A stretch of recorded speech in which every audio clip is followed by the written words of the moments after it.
ಮಂಗಳೂರಿನ ಕೆಲ ಹಿಂದೂ ನಾಯಕರು ಅಥವಾ ಹಿಂದೂ ಕಾರ್ಯಕರ್ತರ ಮನೆಗೆ ನಿನ್ನೆ ದಕ್ಷಿಣ ಕನ್ನಡ ಪೊಲೀಸರು ದಿಢೀರನೆ ನುಗ್ಗಿದ್ರು. ಕೆಲವರನ್ನ ವಶಕ್ಕೆ ಪಡೆದರೆ ಮತ್ತೆ ಕೆಲವರ ವಿರುದ್ಧ FIR ದಾಖಲಿಸಿದ್ದಾರೆ. ಇನ್ನೂ ಕೆಲವರನ್ನ ಗಡೀಪಾರು ಮಾಡೋದಕ್ಕೆ ಮುಂದಾಗ್ತಾ ಇದ್ದಾರೆ. ಇನ್ನು ಪೊಲೀಸರ ಈ ನಡೆಗೆ ಬಿಜೆಪಿ ನಾಯಕರು ತೀವ್ರವಾದಂಥ ಆಕ್ರೋಶವನ್ನು ವ್ಯಕ್ತಪಡಿಸ್ತಾ ಇದ್ದಾರೆ.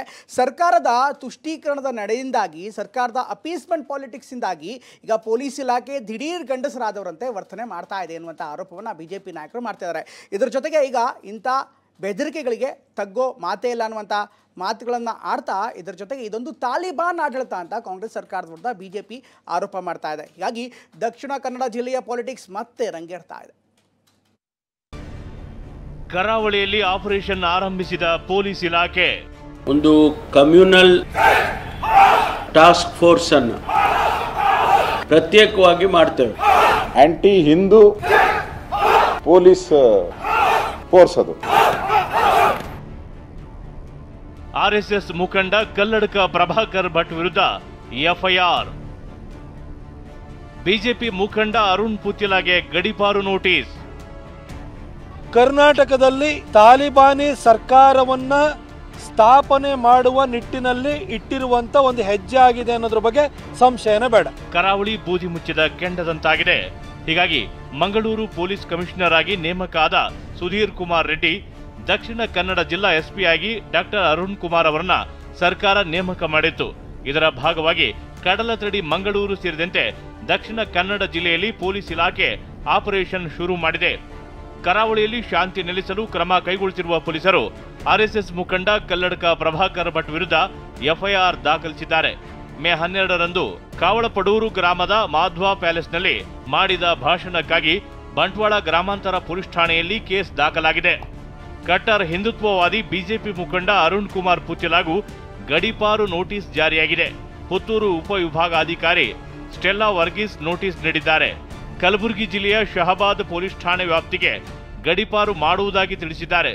ಜೂನ್ 6ರಂದು ತಾವು ಅಥವಾ ತಮ್ಮ ನ್ಯಾಯವಾದಿಗಳು ವಿಚಾರಣೆಗೆ ಹಾಜರಾಗದಿದ್ದರೆ ಏಕಪಕ್ಷೀಯ ತೀರ್ಮಾನ ತೆಗೆದುಕೊಳ್ಳುವುದಾಗಿ ತಿಳಿಸಿದ್ದಾರೆ. ಹಿಂದೂ ಮುಖಂಡರ ಮೇಲೆ ನಿಗಾ, ಕಾರ್ಯಕರ್ತರ ವಿರುದ್ಧ FIR. ಇನ್ನು ಹಿಂದೂ ಸಂಘಟನೆಗಳ ಮುಖಂಡರುಗಳನ್ನು ಗುರುತಿಸಿ ಅವರ ಮನೆಗೆ ರಾತ್ರೋರಾತ್ರಿ ಪೊಲೀಸರನ್ನ ಕಳಿಸಲಾಗ್ತಿದೆಯಂತೆ. ಅಲ್ಲಿಂದ GPS ಫೋಟೋಗಳನ್ನ ತೆಗೆಸಲಾಗುತ್ತಿದೆ. ಅವರ ಚಲನವಲನ, ವಾಹನ ಸಂಖ್ಯೆಯನ್ನ ಪಡೆಯಲಾಗುತ್ತಿದೆ ಅಂತ PHP ಕಾರ್ಯಕರ್ತರು ಪ್ರತಿಭಟನೆ ಮಾಡಿದ್ದಾರೆ.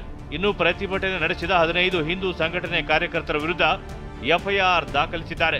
ಪೂರ್ವಾನುಮತಿ ಪಡೆಯದೆ ಅಕ್ರಮವಾಗಿ ಗುಂಪು ಕಟ್ಟಿಕೊಂಡು ಧರಣಿ ನಡೆಸಿದ್ದಾರೆಂದು ಕೇಸ್ ದಾಖಲಿಸಿಕೊಂಡಿದ್ದಾರೆ.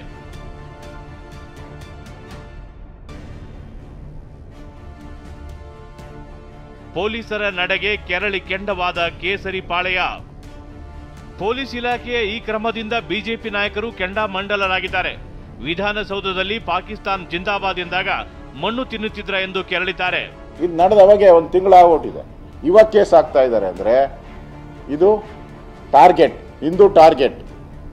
ಈ ಸರ್ಕಾರ ಹಿಂದೂ ಟಾರ್ಗೆಟ್ ಸರ್ಕಾರ ಇದು. ಯಾಕೆ ಹಿಂದೂ ಕಾರ್ಯಕರ್ತರ ಕೊಲೆ ಆದಾಗ ಈ ಫೋರ್ಸ್ ಯಾಕೆ ಮಾಡಲಿಲ್ಲ ಇವರು? ಎಲ್ಲೋ ಒಂದು ಕಡೆ ರಾಜ್ಯ ಸರ್ಕಾರ ಕೆಲವರಿಗೆ ಖುಷಿ ಪಡಿಸ್ಬೇಕು ಅಂತ ಹೇಳಿ, ಕೆಲವರಿಗೆ ಓಲೈಕೆ ಮಾಡಬೇಕು ಅಂತೇಳಿ ಹಿಂದೂ ಕಾರ್ಯಕರ್ತರ ಮೇಲೆ ಇವತ್ತೇನೋ ಈ ರೀತಿ ಒಂದು ಬೆದರಿಕೆ ಹುಡ್ತಕ್ಕಂಥ ತಂತ್ರ ಮಾಡ್ತಾ ಇದ್ದಾರೆ. ಇದು ಖಂಡಿತ ಸರಿಯಲ್ಲ. ಹಿಂದೂ ಮುಖಂಡರ ಮೇಲೆ ಕೇಸ್ಗಳನ್ನು ಹಾಕ್ತಕ್ಕಂಥದ್ದು, ಒಂದು ರೀತಿ ಪ್ರಚೋದನೆ ಮಾಡ್ತಕ್ಕಂಥ ಕೆಲಸ ರಾಜ್ಯ ಸರ್ಕಾರವೇ ಮತ್ತು ಪೊಲೀಸ್ ಇಲಾಖೆ ಮೂಲಕ ಕರಾವಳಿ ಭಾಗದಲ್ಲಿ ಮಾಡ್ತಾ ಇದೆ. ದ್ವೇಷದ ಭಾಷಣವನ್ನು ಮಾಡಿದರೆ ಕೇಸ್ ಹಾಕ್ತಾರೆ. ಯಾರು ಒಂದು ಸಮುದಾಯದ ವಿರುದ್ಧವಾಗಿ ತಿರುಗಿ ಬಿದ್ದು ಪೊಲೀಸ್ ಸ್ಟೇಷನ್ ಸುಟ್ಟು ಪೊಲೀಸ್ ಅಧಿಕಾರಿಗಳನ್ನೇ ಕೊಂದು ಹಾಕ್ಲಿಕ್ಕೆ ಪ್ರಯತ್ನ ಮಾಡ್ತಾರೆ, ಅವ್ರು ಕೇಸ್ ವಿತ್ಡ್ರಾ ಮಾಡ್ತಾರೆ. PFI ಮೇಲೆ ಕೇಸ್. PFI ಅಂದ್ರೆ ಸೆಮಿ, ಇದು ಸೆಮಿ ಏನು ಬ್ಯಾಂಡ್ ಆರ್ಗನೈಸೇಷನ್. ಮಂಗಳೂರನ್ನ ಕಾಶ್ಮೀರ ಮಾಡಲು ಹೊರಟಿದ್ದಾರೆ CT ರವಿ ಕೆಂಡ. ಬಿಜೆಪಿ ನಾಯಕ CT ರವಿ ಸರ್ಕಾರದ ವಿರುದ್ಧ ಕೆಂಡಾಮಂಡಲರಾಗಿದ್ದಾರೆ. ಮಂಗಳೂರನ್ನ ಕಾಶ್ಮೀರ ಮಾಡಲು ಹೊರಟಿದ್ದಾರೆ ಅಂತ ವಾಗ್ದಾಳಿ ನಡೆಸಿದ್ದಾರೆ. ಮಾಜಿ ಸಂಸದ ಪ್ರತಾಪ್ ಸಿಂಹ ತಾಲಿಬಾನಿ ಸರ್ಕಾರ ಸ್ಥಾಪನೆಗೆ ಹೆಜ್ಜೆ ಇಟ್ಟಿದೆ ಅಂತ ಗರಂ ಆಗಿದ್ದಾರೆ. ಕರ್ನಾಟಕದಲ್ಲಿ ತಾಲಿಬಾನಿ ಸರ್ಕಾರವನ್ನ ಸ್ಥಾಪನೆ ಮಾಡುವ ನಿಟ್ಟಿನಲ್ಲಿ ಇಟ್ಟಿರುವಂತ ಒಂದು ಹೆಜ್ಜೆ ಆಗಿದೆ ಅನ್ನೋದ್ರ ಬಗ್ಗೆ ಸಂಶಯನೇ ಬೇಡ. ಅವರುಗಳು ಇದನ್ನ ದಕ್ಷಿಣದ ಕಾಶ್ಮೀರದ ಥರ ನೋಡ್ತಾ ಇದ್ದಾರೆ. ಕಾಶ್ಮೀರದಲ್ಲಿ ಹೇಗೆ ಗಜ್ವಾಯಿ ಹಿಂದನ್ನು ಅನುಷ್ಠಾನಗೊಳಿಸೋದಕ್ಕೆ ಅಲ್ಲಿರುವಂಥ ಹಿಂದೂಗಳನ್ನೆಲ್ಲ ಟಾರ್ಗೆಟ್ ಮಾಡಿದ್ರು. ಆ ರೀತಿ ಇಲ್ಲಿ ದಕ್ಷಿಣದಲ್ಲೂ ಕೂಡ ಇದೊಂದು ಪ್ರಯೋಗಶಾಲೆಯಾಗಿ ಮಾಡ್ಕೊಳ್ಳೋ ಪ್ರಯತ್ನ ಮಾಡ್ತಿದ್ದಾರೆ. ಅದಕ್ಕೆ ಪ್ರತಿರೋಧ ಇರೋದು ಯಾವುದು ಅಂದರೆ RSS, ಅದಕ್ಕೆ ಪ್ರತಿರೋಧ ಇರೋದೇನು VHP, ಹಿಂದೂಗಳನ್ನು ಸಂಘಟಿಸೋ ಕೆಲಸ ಮಾಡುತ್ತೆ. ಅದಕ್ಕೆ ಅವರು ನಮ್ಮನ್ನು RSSನ VHPನ ಟಾರ್ಗೆಟ್ ಮಾಡ್ತಾರೆ.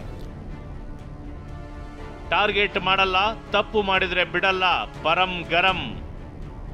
ಬಿಜೆಪಿ ನಾಯಕರ ಆರೋಪಕ್ಕೆ ಗರಂ ಆಗಿರುವ ಗೃಹ ಸಚಿವ ಪರಮೇಶ್ವರ್ ಯಾರನ್ನೂ ಟಾರ್ಗೆಟ್ ಮಾಡಲ್ಲ, ತಪ್ಪು ಮಾಡಿದ್ರೆ ಬಿಡಲ್ಲ, ಅವನ ಮೇಲೆ ಕ್ರಮ ಕೈಗೊಳ್ಳುತ್ತೇವೆ, ಮುಲಾಜೆ ಇಲ್ಲ ಅಂತ ಹೇಳಿದ್ದಾರೆ. ಸಚಿವೆ ಲಕ್ಷ್ಮೀ ಹೆಬ್ಬಾಳ್ಕರ್ ಮಾತನಾಡಿ, ಕಾನೂನು ಯಾರೇ ಕೈಗೆ ತೆಗೆದುಕೊಂಡರೂ ತಪ್ಪು, ಯಾರನ್ನೂ ಟಾರ್ಗೆಟ್ ಮಾಡುವ ಅನಿವಾರ್ಯತೆ ಇಲ್ಲ ಎಂದಿದ್ದಾರೆ. ನಾವು ಯಾರನ್ನೂ ಟಾರ್ಗೆಟ್ ಮಾಡಲ್ಲ. ಯಾವನು ಕಾನೂನು ವಿರುದ್ಧ ಹೋಗ್ತಾನೆ ಅವನ ಮೇಲೆ ಕ್ರಮ ತಗೊಂತೀವಿ. ನಾವು ಯಾವ ಮುಲಾಜೆ ಇಲ್ಲ. ನಾವು ನೋಡ್ರಿ, ಯಾರು ತಪ್ಪು ಮಾಡ್ತಾರೆ ಅವ್ರ ವಿರುದ್ಧ ಹೋಗ್ತೀವಿ. ಅವ್ರು ಯಾರನ್ನಾಗಿರ್ಬೋದು, ಮುಸಲ್ಮಾನ್ ಆಗಿರ್ಬೋದು, ಹಿಂದೂ ಆಗಿರ್ಬೋದು, ಇನ್ನೊಬ್ಬ ಆಗಿರ್ಬೋದು, ಮತ್ತೊಬ್ಬ ಆಗಿರ್ಬೋದು, ಕುಮಾರ ಆಗಿರ್ಬೋದು, ಅಥವಾ ಹಲವಾರು ಬಿಜೆಪಿಯಲ್ಲಿ ಇರುವಂತ ಹಲವಾರು ಶಾಸಕರು ಈ ಹಿಂದೂ ಮುಸ್ಲಿಂ ಮಾಡಿನೇ ರಾಜಕಾರಣ ಮಾಡ್ಕೊಂಡು ಇಲ್ಲಿವರೆಗೆ ಬಂದಿದ್ದಾರೆ. ಈ ದರ್ದು ಅವ್ರಿಗೆ ಇರ್ಬೋದು ಹೊರತಾಗಿ ಮಾಡಲಿ, ಇವ್ರನ್ನ ಟಾರ್ಗೆಟ್ ಮಾಡಲಿ, ಅದು ಕಾಂಗ್ರೆಸ್ಗೆ ಅನಿವಾರ್ಯತೆ ಇಲ್ಲ. ಈ ಅನಿವಾರ್ಯತೆ ಏನಾದರೂ ಜಾತಿ ನೆಲದ ಮೇಲೆ ರಾಜಕಾರಣ ಮಾಡುವಂತ ಅನಿವಾರ್ಯತೆ ಏನಾದರೂ ಇದ್ರೆ ಅದು ಬಿಜೆಪಿಯವರಿಗಿದೆ, ಅದು ಸುನೀಲ್ ಕುಮಾರ್ ಅವ್ರಿಗಿದೆ. ಒಟ್ನಲ್ಲಿ ಕರಾವಳಿಯಲ್ಲಿ ಪೊಲೀಸರು ಆರಂಭಿಸಿರುವ ಆಪರೇಷನ್ ಈಗ ಹೊಸ ರೀತಿಯ ರಾಜಕೀಯ ಜಟಾಪಟಿಗೆ ಕಾರಣವಾಗ್ತಿದೆ. ಮಂಗಳೂರಿನಿಂದ ಪೃಥ್ವಿರಾಜ್ ಜೊತೆ ಕಿರಣ್ ಹನಿಯಡ್ಕ, TV9 ಬೆಂಗಳೂರು.